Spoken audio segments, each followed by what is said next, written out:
money, skies are sunny, bees make honey. Who needs money no more for me?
Up here with the big boys tonight, it looks like. Good evening, I'm Fanny Kiefer. I left my business card in the lobby. My bandana is in my pocket, just so I'm in both camps. Tonight we're going to talk about yuppies and yippies, the idealism of the 60s versus the challenges we face in the 80s. As you probably guessed by now, excuse my voice, the players are Abbie Hoffman and Jerry Rubin.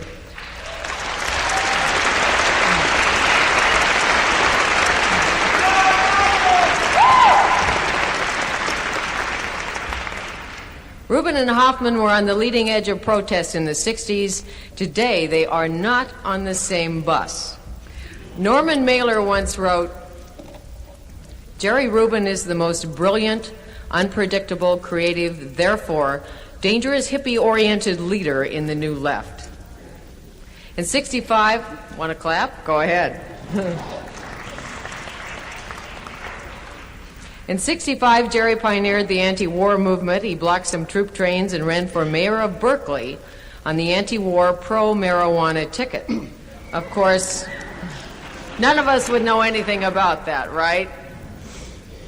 Rubin and Hoffman, after marching on the Pentagon, gave birth to the Yippies, the Youth International Party.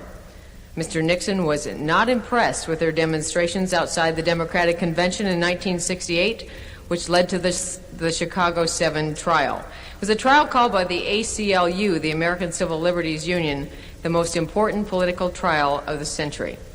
In the 70s, Jerry became involved in fitness and self-awareness. In the 80s, after taking a shot at Wall Street, it's all right, great body. He became an entrepreneur and pioneered business networking events.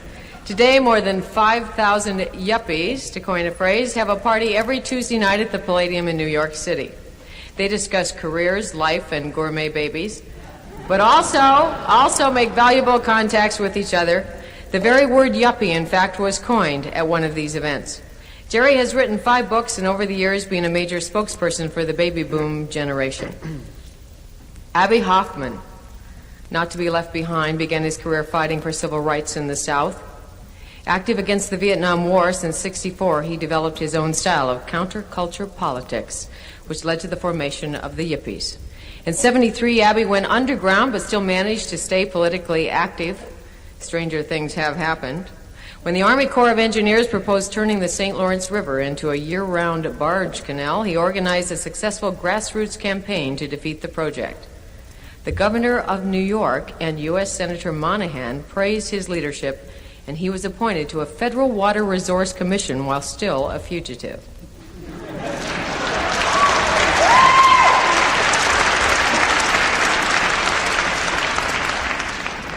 Abbie is the founder today of several environmental groups throughout the Northeast. He has escorted many delegations to Nicaragua, campaigning against U.S. policy in Central America. He has written 7 books, obviously had a little more time than Jerry. Who knows? Newsweek recently wrote, Abbie Hoffman has emerged from 2 decades of activism with his Marxist humor and idealism intact.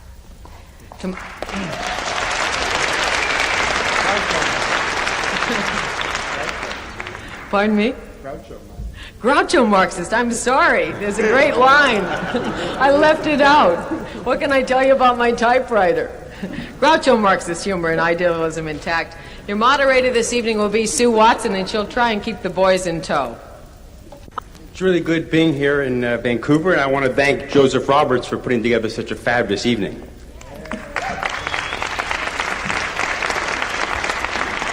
You may remember me from the 1960s. I led thousands of young people into the streets, and presidents fighting wars quivered at the sound of my name. I was known and not wanted in many states in the USA.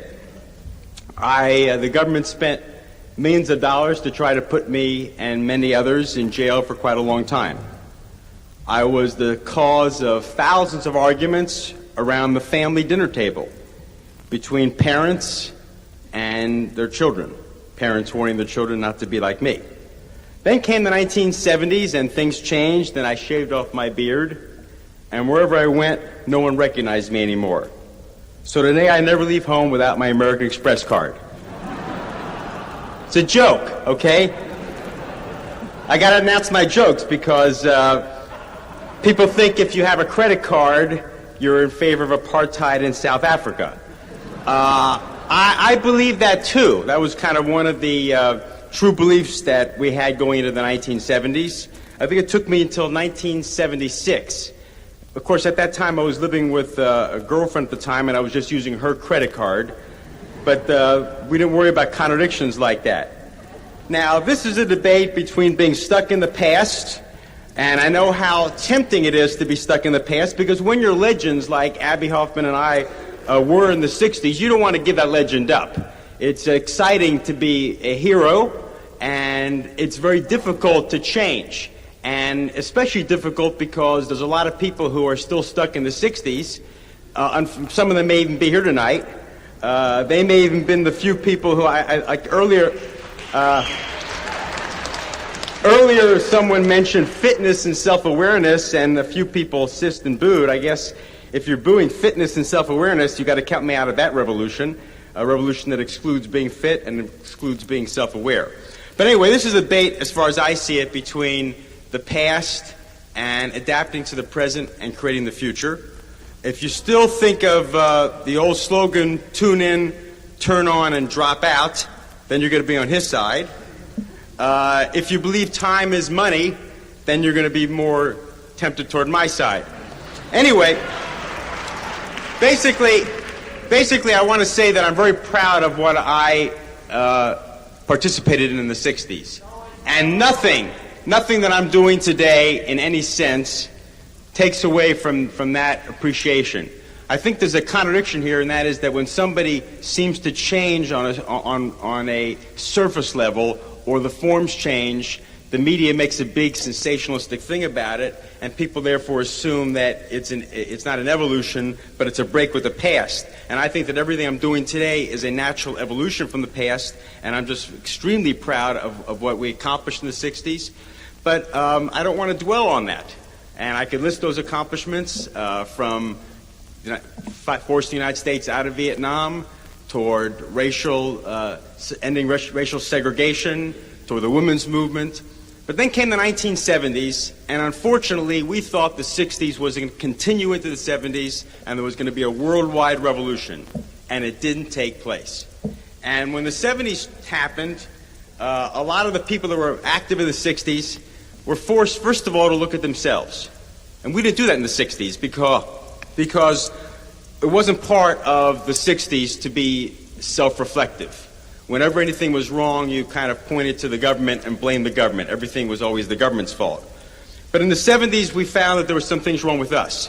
First of all, the male chauvinism that was rampant in American society was also true inside the movement, and women rebelled from the political movement in the 1970s.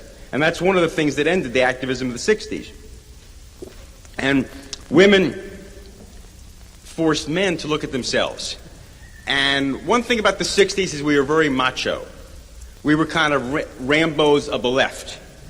And we had the feeling that the clenched fist was going to transform society. And we were aggressive. And we were not sensitive. And we were not open to self-criticism. And the 70s was a time when men, forced by women, began to look at other parts of their nature. And I think it was a very positive thing. And of course we thought in the 60s that drugs was going to liberate human beings. That if only Richard Nixon would smoke marijuana, if only Richard Nixon would take LSD, he would develop a new consciousness and everything would change.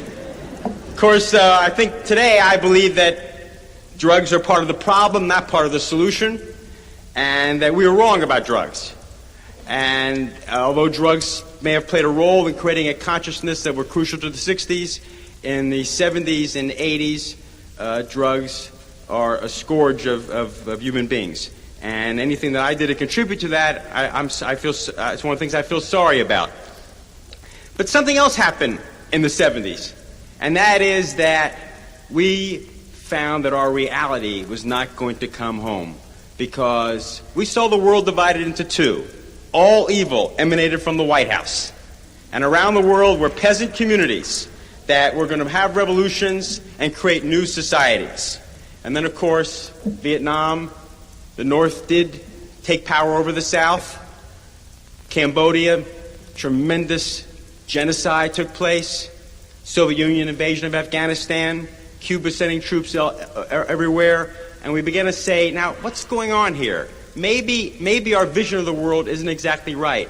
And then in 1973, 74, the United States did something that we didn't think was going to happen. The United States got its troops out of Vietnam. And we were shocked about that, because we thought that Vietnam was the essential expression of racist, imperialist American society. And then in 74, of course, came the climax of the 60s, because if we ever thought in the 60s that Richard Nixon was going to be forced out of the White House, we would have said the revolution has happened. But it happened in 74, but it happened because American democracy worked. And then in the mid-70s, we came to a realization. And that realization was that we're not a minority.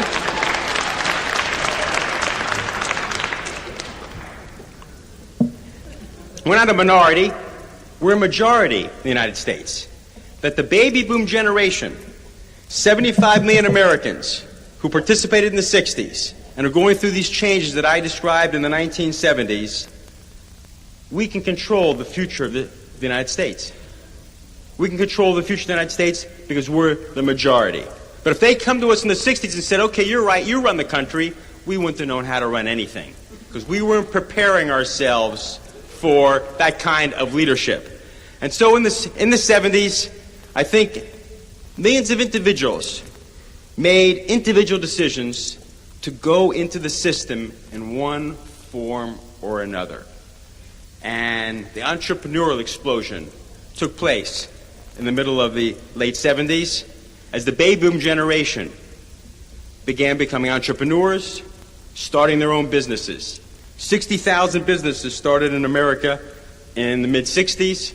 800,000 businesses started every year today. And the transformation of Western society from an industrial society to an information society, a historical transformation. And that transformation is taking place because of the baby boom generation.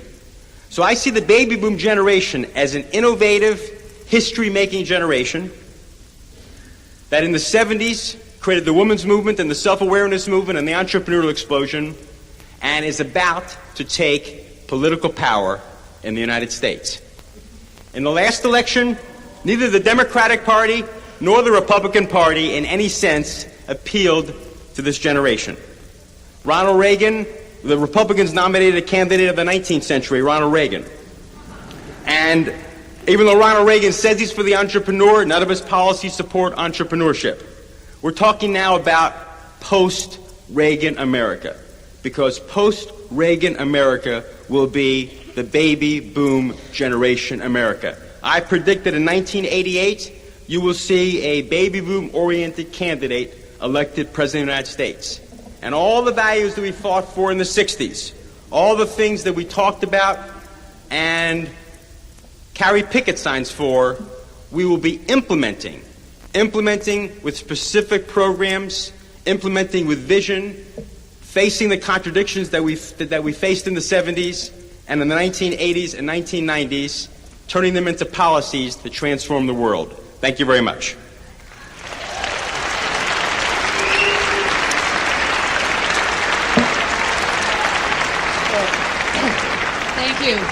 Thank you, Jerry. Well, And now, Abbie, do you have something to say? well, first I should say how happy I am to be in the People's Republic of Vancouver, the home of Wobblies, birthplace of Greenpeace, and in the Vietnam War era, Canada's headquarters for the Youth International Party, the Yippies, who had the courage and initiative on one fine day to declare war on the United States and to attack. No one had done that since Pancho Villa. So I want to compliment the people that took place in that action. I should say something. I have a confession to make. Because I don't see Jerry much. I don't see him socially. I only see him on the stage.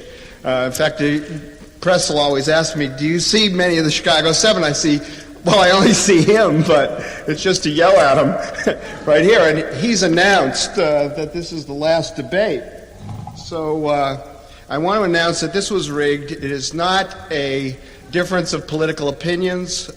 We have been homosexual lovers for 16 years, and this is a sexual disagreement that we have.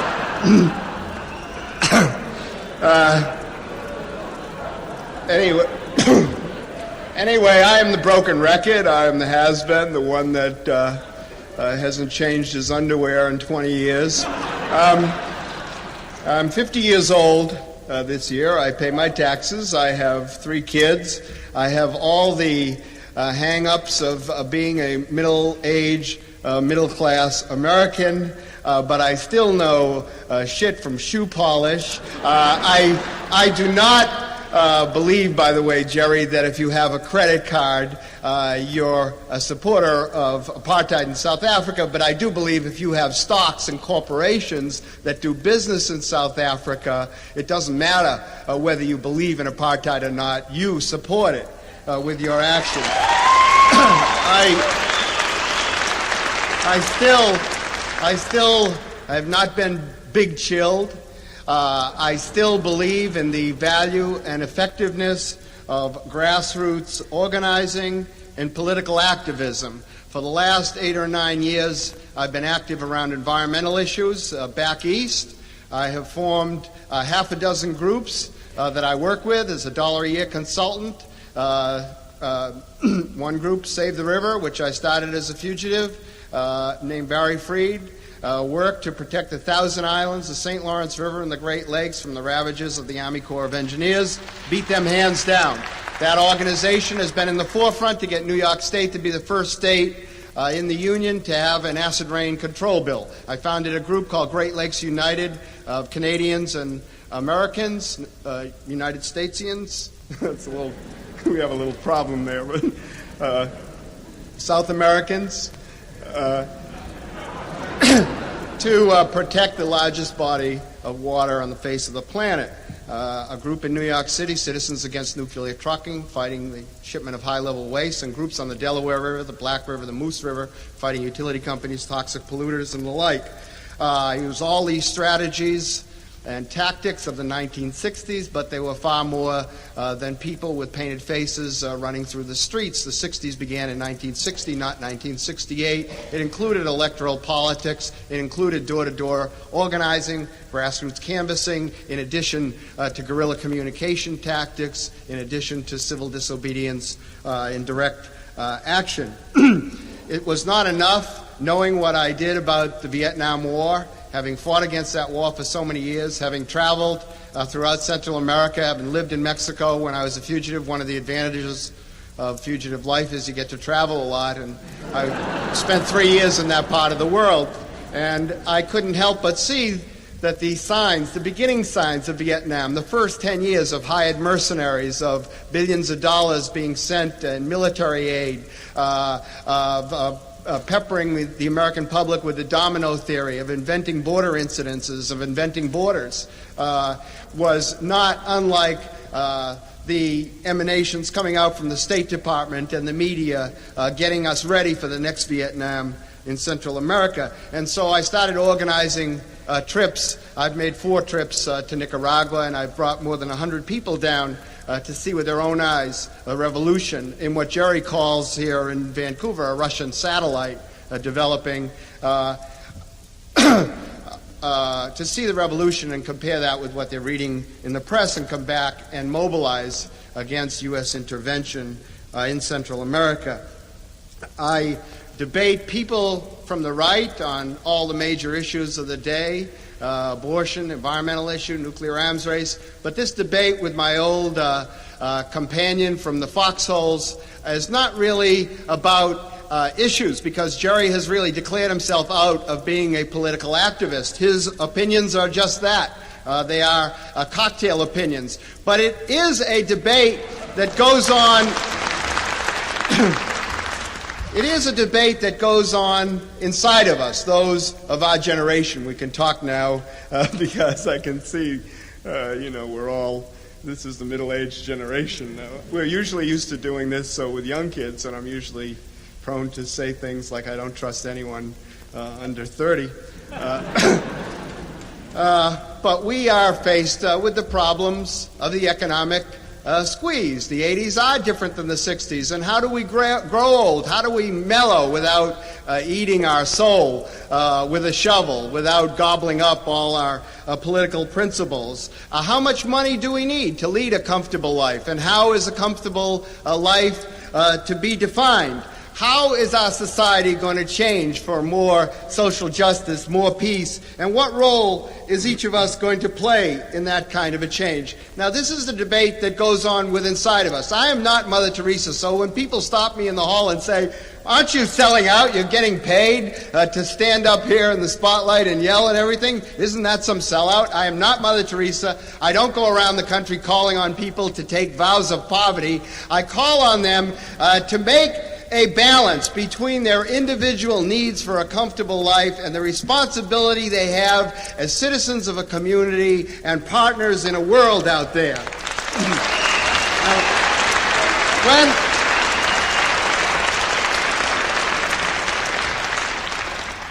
The most common question I'm asked is, does Jerry Rubin believe everything that you've just heard? He does believe it. He's been born again. He's 110% believer. The problem is the yuppies are not a real political movement. The yuppies are a mythology created by the media in order to push overconsumption, to get people to devour more Rolex watches, more Mercedes-Benz, more condominiums than they need to have a comfortable life. So accepting the label by saying that I am a yuppie means that you are saying essentially, I am a greedy, self-centered schmuck. I mean, who out there goes around and says that I am a yuppie? It's not like saying I'm a feminist or I'm a Jew or a black or I'm a worker or I'm an environmentalist. You have a political program attached to it. So it is not a political movement with a political program. That does not mean there's not a lot of people out there jogging through the era of designer brains, trying to pile up a lot of money and lose a lot of weight.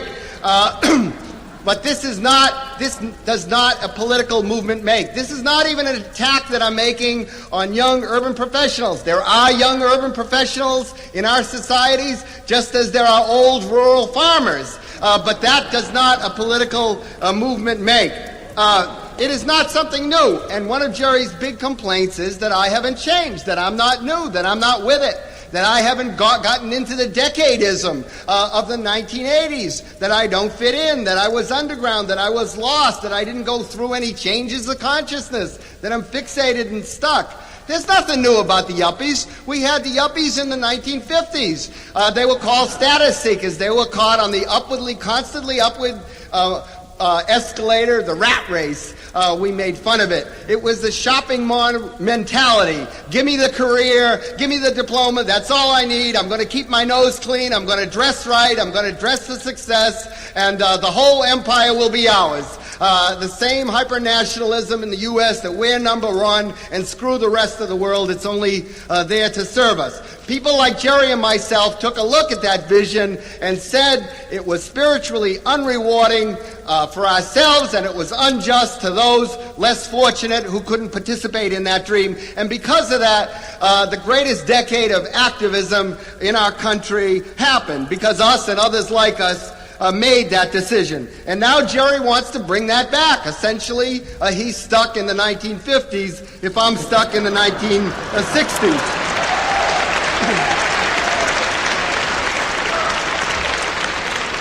He said he's proud of what he did in the 60s, but if you redo it, you will say that he's eaten every single page alive. He's a born-again capitalist. Entrepreneurs are his new heroes. And just like Ronald Reagan, he goes around to campuses and tells the Horatio Alger rags to riches stories. Last year it was Apple Computer, the two hippies tinkering with a toy in their garage, made millions of dollars, all new consciousness. The Apple went a little rotten.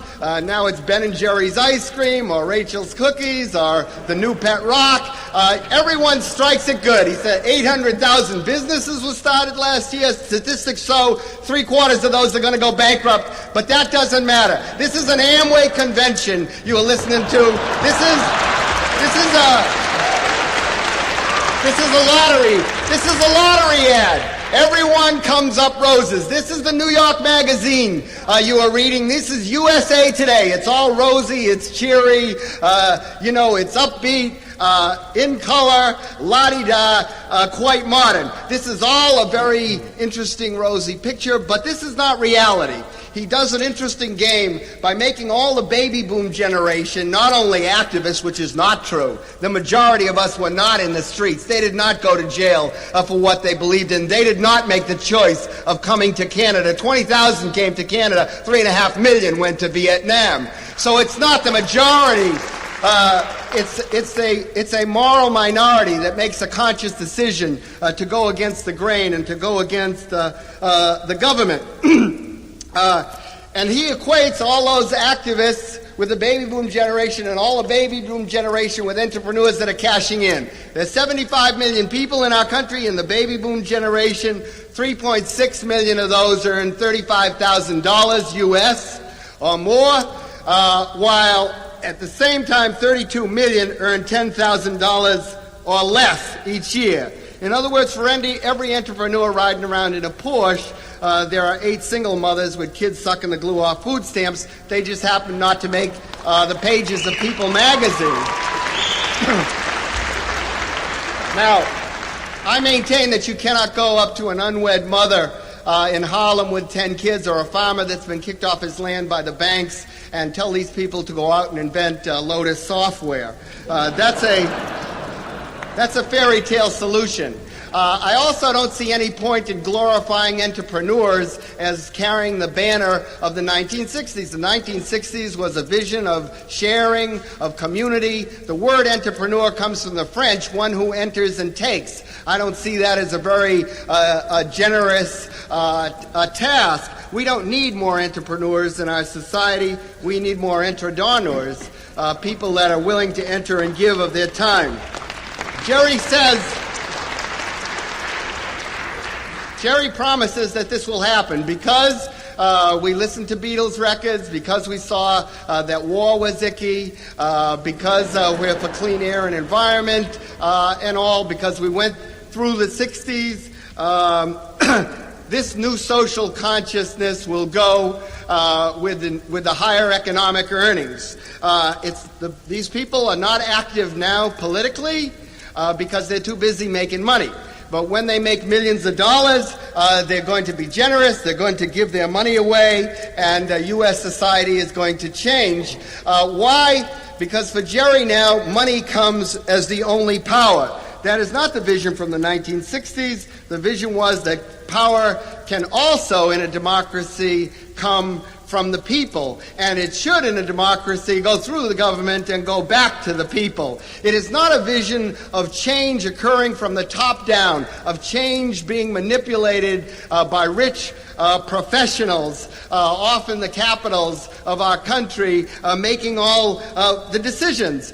For me, change still comes from the bottom up. Change is not something we delegate to people like Brian Mulroney and Ronald Reagan every 4 years when we go into a booth and pick either the evil of two lessers or the lesser of two evils. That's a very small element of democratic participation. It is that balance between the individual needs to live a comfortable life and our responsibilities to the community and the world around us. How we divide up our time, our energy, and our money, and our creative ideas, how we strike that balance, that's what politics is all about, and that's something we do every single days of our life.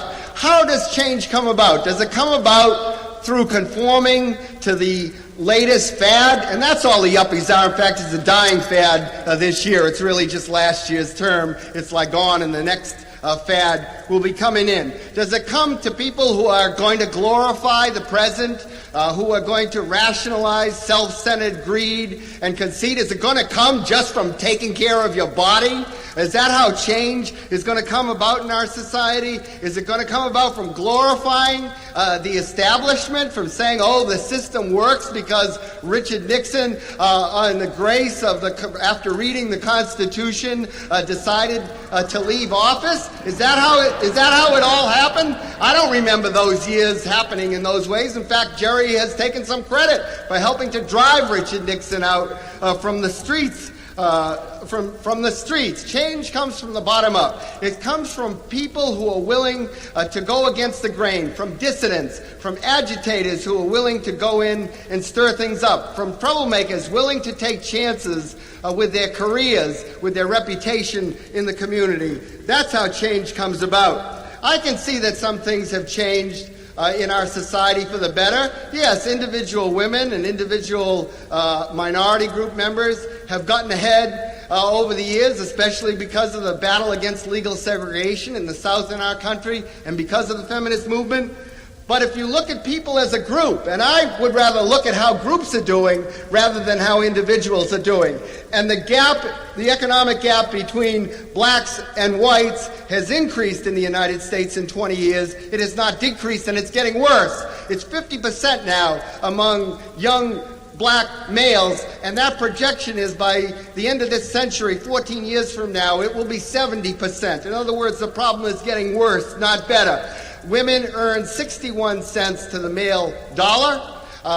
In 1983, the latest Labor Department statistics. In 1965, that was 64 cents, and in 55, that was 65 cents. Basically, there's been no difference over the decade with all the new consciousness. Jerry's talking about the new liberation that has taken place in yuppiedom. I'm really interested who does the house cleaning in the yuppie condominiums. More often than not, it's a Haitian maid. We've already talked about the entrepreneurs out there. I see the movement towards monopolization greater than the so-called explosion of entrepreneurialism in the United States. 200,000 entrepreneurs called farmers in our country went bankrupt last year.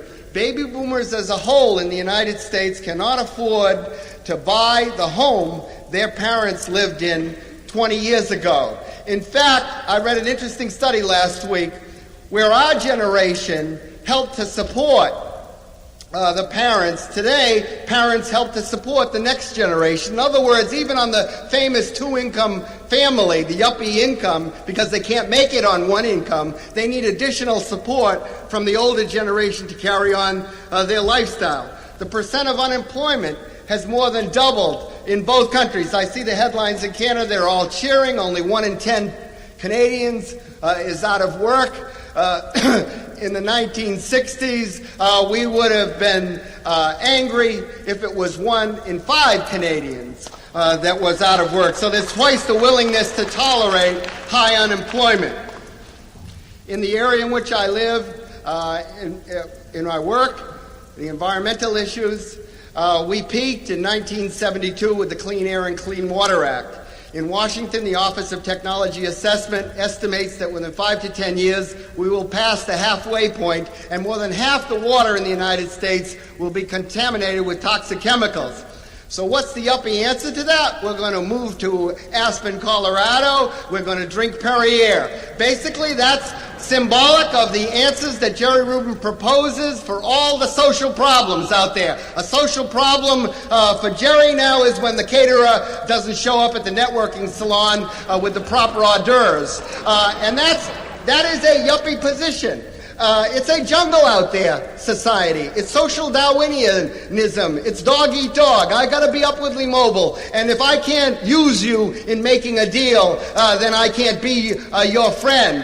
Because all success is defined in material terms and career terms of being constantly upwardly mobile. And if society is not to be manipulated, it's to be avoided as a jungle. It's not something that you, in fact, are a part of. And people that care about society, that call attention to the fact that there are 2 million homeless people in the richest country on earth, and things like that, well, they're wimps. They're losers. They're not really equipping themselves for the tough, hard life ahead of hardcore deal-making in the upwardly mobile world. We have serious problems in the United States and Canada, and the only places we can get that, the money and the technology and the talent to address those, is from the war budget, and it's from the rich, because the rich, by definition, have the money. We have to restructure our tax system, flat, progressive taxes, no loopholes, get the churches out of the free real estate business, legalize marijuana and tax it, penalize runaway corporations that run off to the third world, the countries in the third world like Canada, and want to plunder their natural resources and their workers so that they can stiff the workers back home in the U.S. So you're going to have time to respond to Jerry. You have about 5 minutes. Well, that's okay. 5 minutes Canadian is how much? 2.3 U.S. Okay. Well, I'll just conclude with saying that there is no problem in our society to which there is not a creative, workable, practical solution. We have the technology, we have the money, we have the brains, we simply lack the will to address ourselves to the public problem. We didn't invent the cry of peace and justice in the 1960s, and we certainly didn't write its final chapter. Those people that still have their shoulders to the wheel, that are still political activists, I salute you, I'm with you, the battle is not over. Thanks for bringing me here, Becky.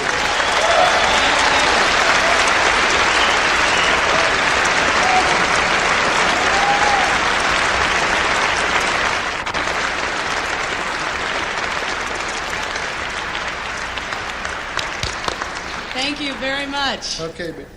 Whew. You guys taking notes about what kind of questions or comments you want to make? Whew, this is exciting. All right.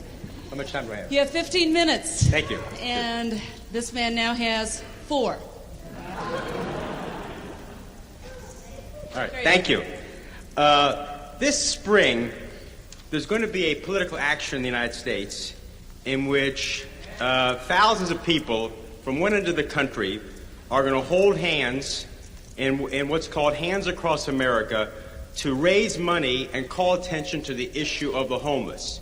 That political action is being organized by the people that Abbie Hoffman just spent the better part of 20 minutes satirizing and attacking, by young professionals. For example, Ken Cragen, who started We Are the World, is a very rich man.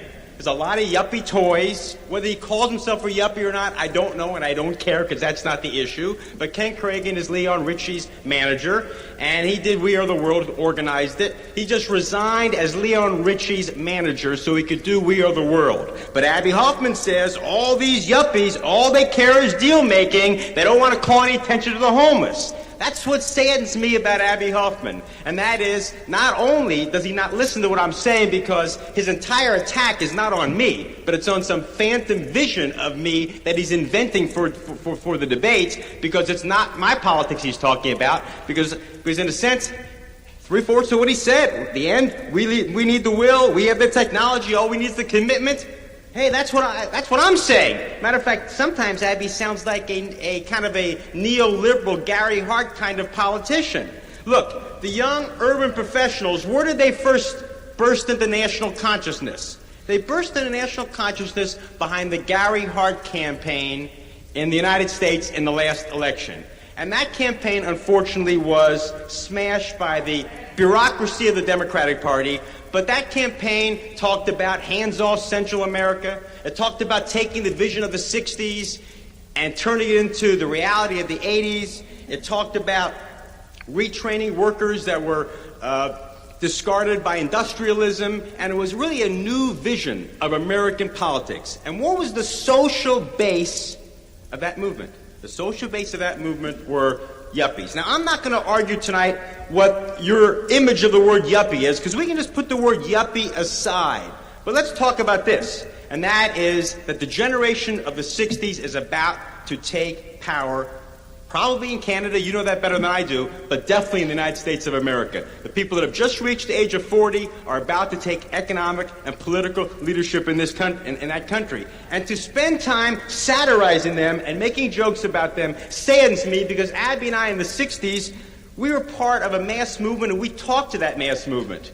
And now in the 80s, and this is my criticism with Abbie, not that he's not with it, but that, in a sense, he has separated himself from where the energy of that generation is, and instead is really playing to the 60s cultists.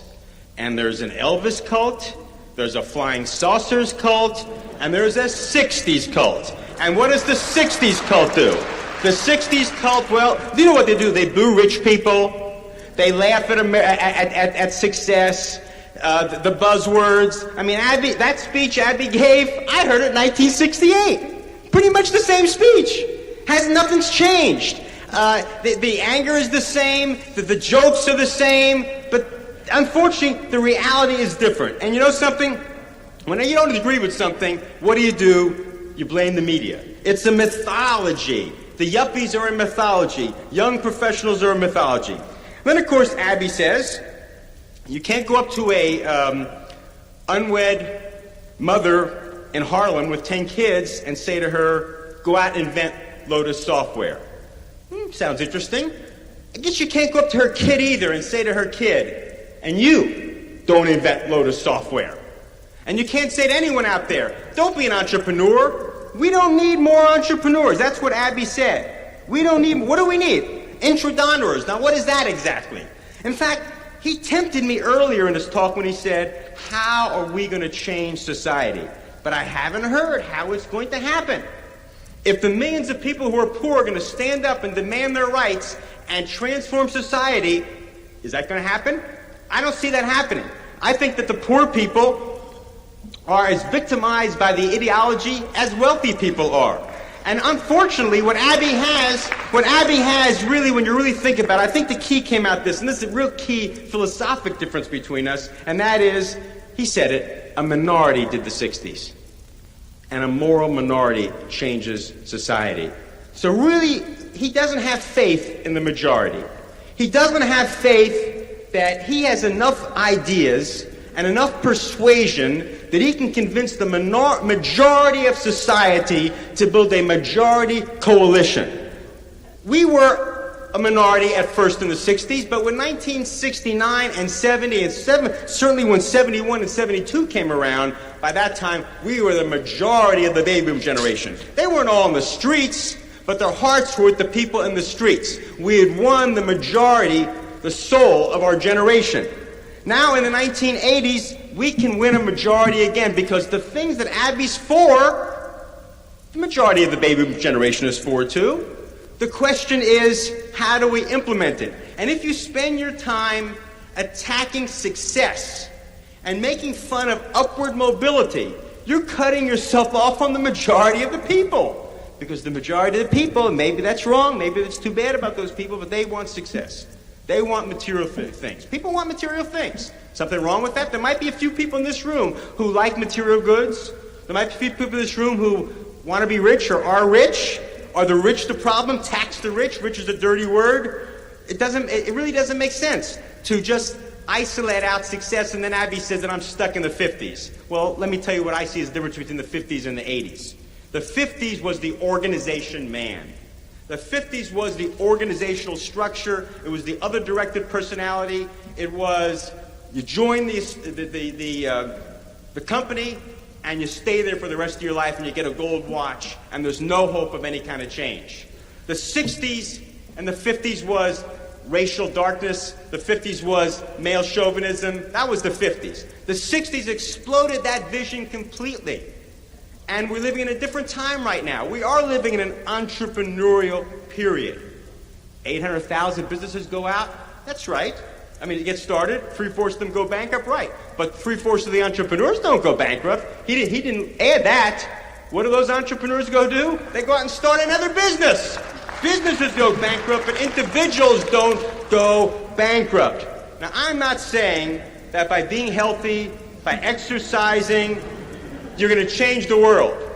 But if you don't take care of yourself, if you don't become the best person that you can be, and that's be a healthy person, then I don't think you're in a position to change anyone else. And I don't think we're going to change America through anger. I don't think we're going to change America through making fun of the rich and by appealing to a minority consciousness. Because even in the poor communities today, there's a debate going on, a very serious debate. The tactics that Abbie and I used in the 60s, that Abbie, I think, still thinks is the only way to change in the 80s, were effective when the issue was racial discrimination. But they're not effective when the issue is who has the money in society. They're not effective when the issue is the kind of poor educational differences between rich and poor. Now comes the debate, what is the role of self-reliance in changing society? Now, self-reliance used to be, and historically has been, kind of a right-wing cop-out idea. Don't blame the government, it's your responsibility. But I'm proposing that we take that idea of self-reliance and marry it to the concept of community. And I know when Jesse Jackson goes to black high schools, and the press is not there, and he's talking to black teenagers, his message is something like this. It's, stop blaming whitey. Stop blaming capitalism. Stop blaming the government. Look at yourselves. Look at the drugs you're taking. Look at the unwanted pregnancies. Look at how you put yourselves down. Change yourselves. So a superficially right-wing message of changing yourself is, I believe, an explosive philosophy that people from the 60s should adopt and inculcate into a new method to change society. We do need more entrepreneurs. And young urban professionals today are politically active. We are the world. Live Aid, Band-Aid, I consider those things to be new examples of where society can turn. It's people saying, government's not doing it, we're going to do it ourselves. It's people caring. And who's doing it?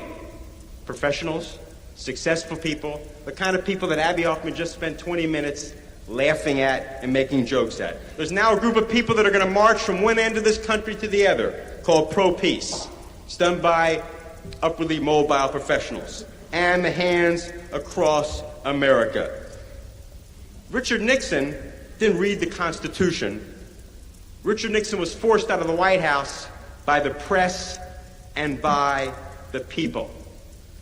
We learned in the 70s that American democracy is a little more vibrant than we thought it was. And even Che Guevara said that people don't turn to actions outside the electoral process when a society has elections that people feel are viable. In a way, the people with power in this country have very little fear from Abbie Hoffman. because the Republicans know very well what power is. Power is who occupies, and I'm talking about the United States right now, and adapted to Canada. Power is who controls the reins of power in the White House, in the Congress. And Abbie said, elections every 4 years, lesser of one evil, evil of other lessers. You know, but Ronald Reagan's too smart for that. He had patience. He had patience for 10 years and went after the White House. For 10 years he went after the White House, and he planned to get that White House, and when he got it, he was able to use it for his political ends. I say the baby boom generation is making that same determination. The baby boom generation is aiming after power. And it's aiming after power from a positive viewpoint based on changing themselves, changing society, and creating a situation where there's a possibility for everyone. There's a new group in this country, in America, called neoliberals that are the base of the baby boom generation. I think you're going to see in the next few years the baby boomers taking power in America and transforming society and leaving back the old ideas of the 60s. I challenge Abbie Hoffman to tell us tonight, if he wants to attack me all night, fine. I'm willing to be the target because I think that I'm giving at least a theory of how society is going to be changed, and I'm challenging the myths and prejudices of many of the 60s cultists who come here. However, I'd like him to tell me, how is change going to take place? What is the social basis? What's the political basis of the people who are going to make change? What changes is he talking about? I think when you hear his changes, you're going to find that it's basically the program of the Liberal Democratic Party. And if that's fine, that's okay. Then maybe he's right. We don't have any political disagreements. But I'm saying those changes are going to be made by rich and poor alike, using all the tactics, including community organizing, but including elections, and it's going to be made by people who believe that if you become successful, you can still have values. Abbie Hoffman agrees with Ronald Reagan. He agrees with Ronald Reagan, and that is very simple. You make money, you become successful in America, you should do one thing, become a heartless conservative, because that's what success does. I say he's wrong. You can become successful in America and not become a heartless Republican. You can be successful and still want to change the world, and that's what the 80s and 90s are going to be about. Thank you very much. Okay, you have 4 minutes. Thank you. It's impossible to see you. I know you're out there. Actually, you're a little rowdier than the typical Canadian audience. I think I was right about People's Republic of Vancouver. I think, is an island in a sea of mush. An island of sanity, I might add. Anyway, I do attack Jerry personally. He does not get angry. He does not insult me when he says things like I'm irrelevant, like I'm a broken record playing in the sandbox, a Russian apologist. He's called a I don't know, whatever, all these things. They are not insults because he's been ested and he's able to control his anger. Of course, he's stooping too low when he calls me a liberal Democrat. Really. I kind of wonder what he is. Not that I'm particularly interested in the labels. I know what he is. He's a yuppie, and I've already said what I thought a yuppie is. The kind of changes I want universal medical care, hospital care in the United States. I want a system in the United States that is as good as the system they got in Canada. Jerry, who thinks the U.S. is number one in every single field. I want the basics provided for everybody along with their birth certificate when they're born. I mean a decent education, decent medical care, shelter to live in. I don't want to see homeless people in the United States. I don't want to see a country controlled by the military-industrial complex. I don't want to see a country whose water and air is polluted. And I don't want to see a country that feels it has to control the rest of the world in order to build its own standard of living. And I don't think...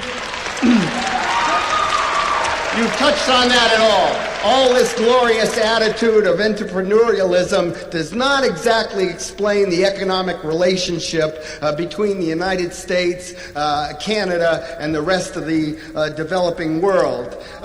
What I don't want is to see people define success as money alone. I know if you don't have any gas in the car don't go. But you are defining success strictly along financial gains. It is not successful to go out and beat the Philadelphia Electric Company, the most powerful utility company in the state of Pennsylvania, and prevent them from destroying the Delaware River. I did that. Other people that I passed on the skills of activism did that. That's not a success for you. It's not a success if somebody goes out and paints a painting that gives them intrinsic value, because those are not successes in life. Success only has to do with earning the American Express credit card.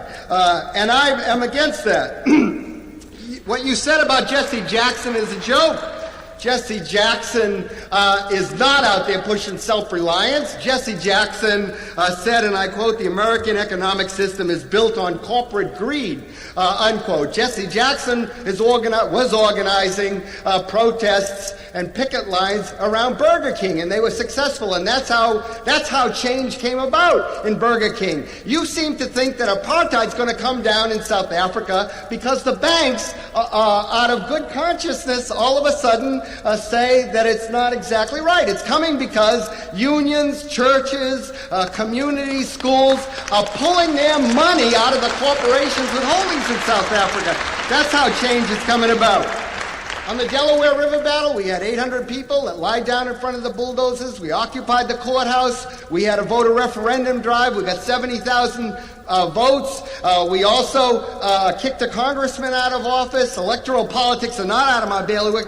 That's how change comes about. It's going to come about in the relationship of the developing world and the United States when dictators like Duvalier and Marcos and Pinochet are thrown out of office by the people, and all of a sudden you look in the press in the United States and, well, it's the U.S. wants Duvalier out, wants Marcos. I mean, what bullshit? The U.S. supported the Duvaliers for 20 years. It was in Haiti occupying it for 30 years. In the Philippines, the same goddamn thing. All of a sudden, when the people are outraged to the extent that they can push these people out, now your interpretation is that it's the United States that's come to its senses, which is the nice guy in Washington, etc. How is this all going to come about, this new change that you say?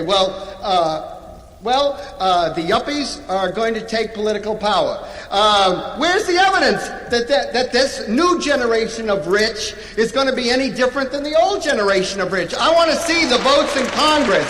If you look at the MX missile vote, there's no difference in the under 45 vote and the older 45 vote. It's old geezers like Tip O'Neill that are holding back aid from the Contras. It is people like the Kennedys and Alan Cranston and Lowell Weicker that are sponsoring bills of sanctions against South Africa. Where's this younger generation that you're talking about? Change does not come about by generations passing into other generations. In 1968, the most popular Americans among young people were John Wayne and Richard Nixon, number one, and John Wayne. It wasn't the majority of the generations. And if Jerry perpetuates that mythology that all the people were there, then naturally all those people have left the streets and have gone into the corporate world. And, he's right there leading them on the long march back into the bosom of the system. Thank you.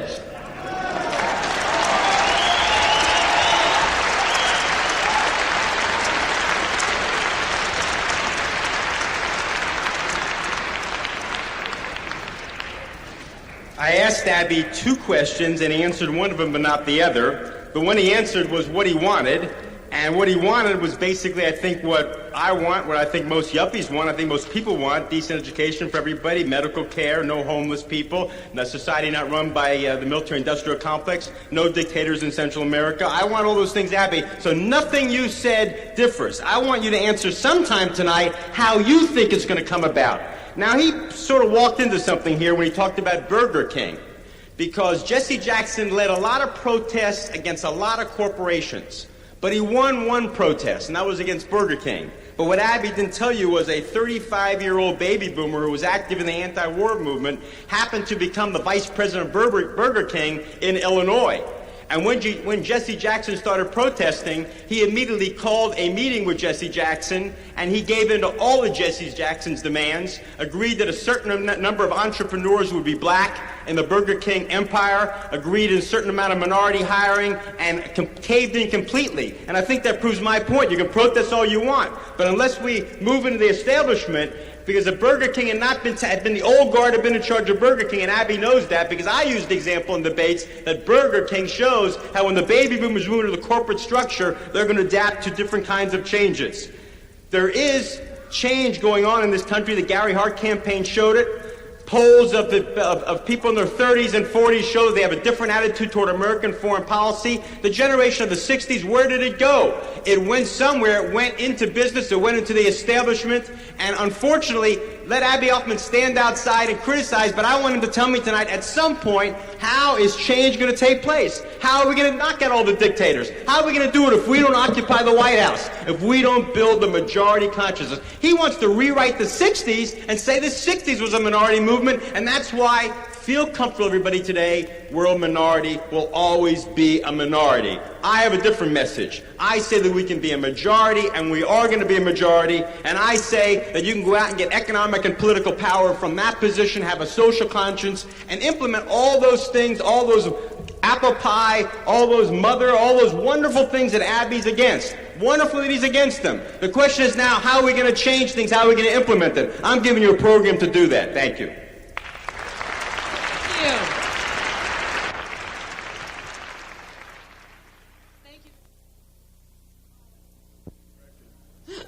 Okay. If we could please have the house lights up, and I will tell you how we're going to do the questions and answers. There are microphones placed in various places. There are 2 in this aisle and 2 in this aisle. We ask you to stand in front of a microphone and line up if you have a question or comment. There are 2 microphones up here, also in the balcony at the foot of the aisles. And can we have... Oh, good, you are bringing the house lights up. Thank you. This is more of a statement. Jerry Rubin, you once spoke of being in contempt of money, corporate power, the judicial system, and other aspects of capitalism. Now you feel happy to have joined the apathetic death culture of capitalism, the happy, good energy people who meditate or consume whenever there is a problem. We believe you haven't grown up but have contracted premature senility with a desire for security. This is sickening when the money system that you now work within, the American fascist economic empire, is one which is based on the super exploitation of third world and native peoples and is the major cause for their poverty, lack of food, education, Medicare, and freedom. Jerry, we are disgusted at your sellout and believe you need a righteous pie in the face for your hypocritical stand.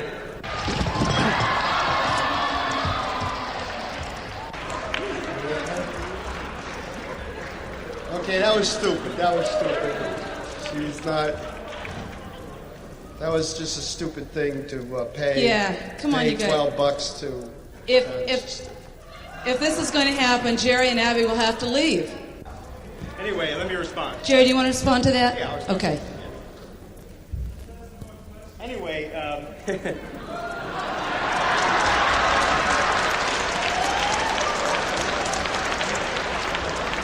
Now, there's a waste. Custard. Anyway, my comment is the following. I think it's actions like that. It's actions like that that really convince me that the leftovers of the 60s have really very little to say, that they're not going to make any positive changes. First of all, there was the gentleman's statement, which was filled with preconceptions, and which was filled with so many loaded terms that, in a sense, the 60s was a lively and exciting period, but it's been reduced to a cult. It's been reduced to sloganeering. It's been reduced to rhetoric. And unfortunately, I really don't see much difference, honestly, between Abbie's statement and what that person is saying. And I also feel, you can yell all you want, I don't care. Yell all you want, I don't care. Also, I want to point out that the previous time that this happened, which was in Madison, Wisconsin, where a group of people started throwing pennies at me, and then threw a pie, Abbie Hoffman hugged the guy who did it. So, as far as I'm concerned, those tactics are the tactics of the past. They're juvenile, they're adolescent, and they don't prove anything, and doesn't make any difference. To me, it's kind of sad. I saw the person that threw that pie. I have 3 kids that are older than that person. I don't exactly consider that person a 60s leftover. That's the ideology of the 60s. That was reality. Jerry, I have only had a pie thrown at me once. You did it. But I have an anti-pie position.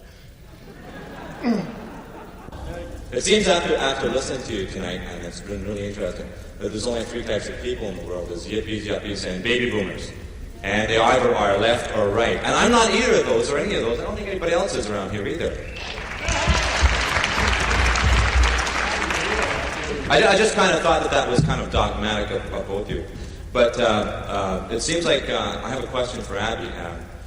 It seems like the stance that you take is one of a political watchdog, or somebody that decides to pull the brakes on the train after it's run away, and that Jerry's stance is one of let's make the train, let's get it on the tracks, and let's get it rolling. So I think there's a give and take there. That's what I see. I'm an entrepreneur, and one of the reasons I am.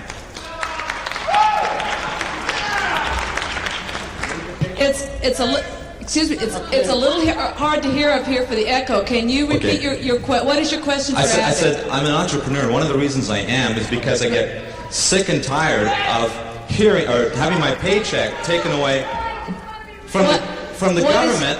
What is your question for Abbie? I have my paycheck taken away. I pay pension to a government plan that's broke when I get to pension age. I resent that a little bit, so I like to go on my own. Excuse me, you said you had a question for yes, Abbie. Yes, I do. What is it, please? I have one for... Pardon? You said you gave a question to Abbie, did you not already? Yes, I have one.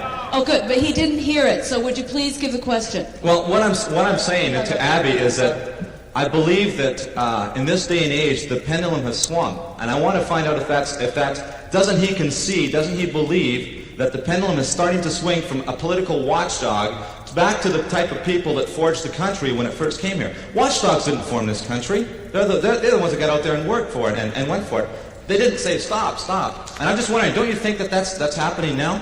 I hope I get what the question was, because the acoustics are just murder. The sound just goes right around here. So I think you were defending entrepreneurship, the small businesses, the working within the system. Is that right?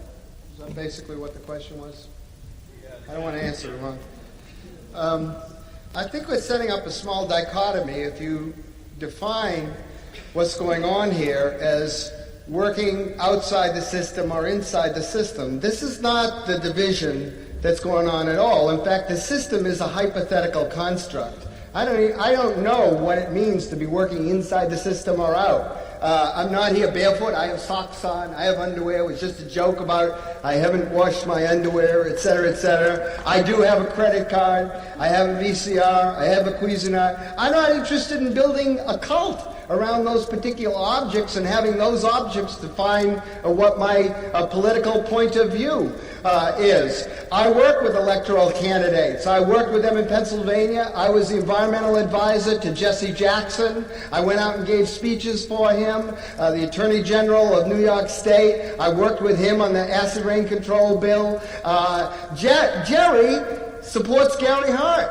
He didn't go out and register voters for Gary Hart. He didn't go out and raise money for Gary Hart. Gary Hart had more support from his jockstrap. So this is not a debate about what the strategy is. Jerry is saying that everyone went into business. I believe that everyone in the 60s went into business. The business of America is business, and every one of us, even the rebels, are in business. But not everybody is doing well. I mean, not everybody is cashing in. Not every entrepreneur out there is making a bundle. There are 60s activists who are very good that are driving taxi cabs in New York City. There are 60s activists who are real good, who got 6 kids and are getting welfare in Alabama. And that is just not in this reality. And unless it's in that reality, his reality is not prepared to relate to that other reality. I mean, we all construct globes around us. We also construct little plastic worlds. And I'm saying that this world has gotten so narrow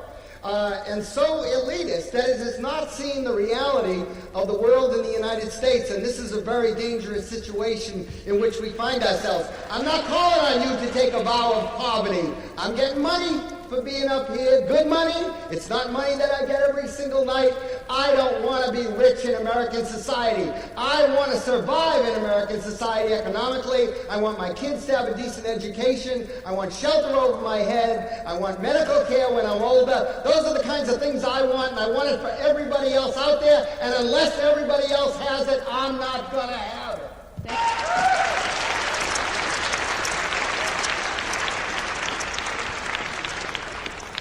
I don't think Abbie Hoffman answered the question or even heard the question. As I understood the question, what he said was that in a sense there's 2 positions here tonight. One position is the kind of the position of the watchdog. Here's what's wrong, here's what's wrong, here's what's wrong. And the other position is the position of someone who's saying, here's how we can change things, here's what we need to do. And don't you think at some point we have to move from being a watchdog to moving on and changing things? And I think Abbie Hoffman just defended his watchdog position, which is all right. He can keep saying that. There's nothing wrong with that. I really have no disagreement with it. The problem is that it really doesn't talk about how we're going to change society. I think Abbie Hoffman's going to be given the same speech 5 years from now, going to be given the same speech 10 years from now, going to be given the same speech 20 years from now. And it's in a sense the same 60s attitude which is going to be recycled in the 80s and the 90s. And I think that's fundamentally different than a generation that made another decision. And that decision was to go into the corporations, to go into business, and I never said they're all succeeding. He's distorting a lot of what I say, but I'm not going to cover all that. But to go into business, to go into the corporations, to go into the political system, and to build for economic and political power. And Abbie says that when you go for economic power and you try to get rich, then you're absolutely part of the problem, then you're a sellout, then you're all this, then you're all this. And I'm saying, no, there's something different happening right now. When you look at We Are the World and look at Hands Across America and look at what's going on inside corporations, Burger King giving in to Jesse Jackson, the Gary Hart campaign, there's a new spirit that's happening in the United States of America of baby boomers, and I'm not saying everyone's a baby boomer, that's what we're debating, of the 60s generation that is now in the process of amassing political and economic power, not to say what I'm against, but to say what I'm going to do, what's different, what I'm for, and how I'm going to do it. And I predict that in the next election, a baby boomer is going to be elected president of the United States. If it doesn't happen in the next election, it's going to happen in the election after that. And when that happens, we're going to see our generation, that generation that created the 60s, finally holding the reins of power in America. And it won't make any sense for them to then have a soapbox and say, and all you rich people, and kind of whining, and all you this, and have this and this. And people, Americans are going to look at them and say, this is crazy. Instead, they're going to say, look, let's not talk about how we're different. Let's talk about what we can do positively together. Let's try to build something positively together. A whole new vision of saying things. The attitude of division and attack, it's fine for a speech and so forth, but it's not going to build a majority coalition in America or in Canada. And I think the challenge, the real challenge of the activists of the 60s is to build a majority coalition in the 1980s and 1990s. If we don't do that, then we will really have sold out. Thank you. We have real sold out on a historical opportunity. And we can be pure. Abbie's interested in being pure and being right. He'd rather be right than be effective. Well, now on this issue, I want to give both of these guys, Abbie Hoffman and Jerry Rubin, a chance to respond for 30 seconds. First of all, I don't see unbridled optimism. The class of young urban professionals that Jerry's talking about that voted for Gary Hart, when Gary Hart was out of the Democratic Party, they voted for Ronald Reagan. My theory is they switched their vote because Ronald Reagan looked better than Walter Mondale. They acted like a president, basically because they're not interested in the issues. That they're not paying attention to the issues out there. Maybe I don't know how it's going to change it, but this is the formula for social change. When Jerry speaks on his own, when he came here to Vancouver, this is what he talks about. How to realize that time is money, why dressing for success is important to gaining wealth, how to meet people who will help you succeed, the importance of yuppie toys. This is going to change our societies. Abbie, Thank you.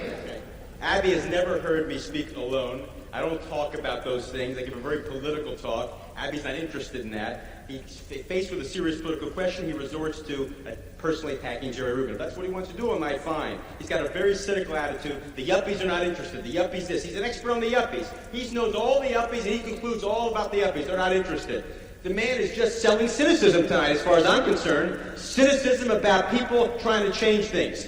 Tells me people are interested in the homeless. Well, look what's going to happen in May, where there's going to be hundreds of thousands of people from one end of the country to the other, organized by yuppies, calling attention to the homeless. That's an act, Abbie, and you're going to see it. You can sell cynicism all you want. You have become, unfortunately, a cynicism peddler. That's what you're becoming. That's what you're doing tonight. And every question comes to an attack on Jerry Rubin. Silly. Thank you. Let's stop. Number one.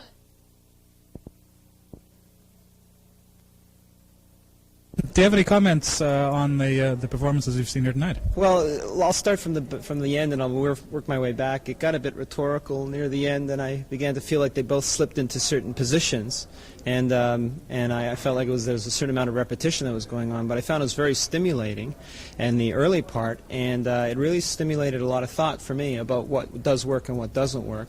And I have to agree, as I was discussing earlier with some friends, that I agree with both sides, and I agree with a certain amount of action from both points of view, and I really don't think between the two of them there was all that much discord. I think sometimes what it really boiled down to was just a method of approach. I thought that the debate tonight was pretty good, but I think what they're failing to realize now is that what they might have thought was good for them back then might not be good for the generation that's growing up now. I thought it was a good debate. I didn't really like that pie throwing bit. I thought it was kind of stupid.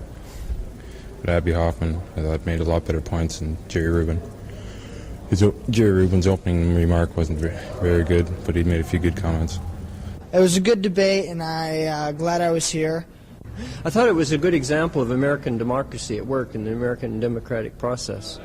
That kind of debate where there really isn't that much difference between their positions, but they will stoutly maintain them within that narrow confines.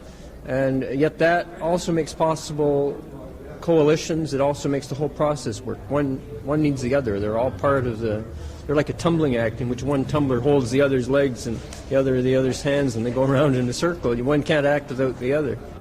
Well, I was in Berkeley with Jerry Rubin when we stopped the troop trains back in 1965. And I dropped out and went back to the country and lived without power for 7 years. And I came back and I finished law school. I'm just about a lawyer now. And I think he's quite right that if you want to change things, you got to get inside. And Hoffman kept attacking Rubin and saying positions that Rubin didn't hold. And I think he lost. It was great. It was, well, I come from St. John's, Newfoundland, so when I first came here, I didn't quite know the definition of a yuppie and a yippie. Is that the correct pronunciation of it? I'm not quite sure. But now I do, and it's a great experience for me to actually sit down and see people grouping together and getting both sides of two different types of people, I could say, or labels. I thought it was rather interesting. In my opinion, I felt Abbie Hoffman was using the old usual rhetoric, and I feel that Jerry Rubin is a little more advanced in his thinking in the sense that he's projecting transformation, whatever that looks like. I thought it was very interesting. Although a lot of the ideologies from the 60s, late 60s and 70s haven't changed, I think each of these people in their own way have changed and have grown. One perhaps a little more radical in his approach and joining the system, and the other one still trying to fight the underdog. I thought that they both had really good ideas, and if they had coincided their positive points, and come to an understanding, they could have presented something more constructive than they did to us.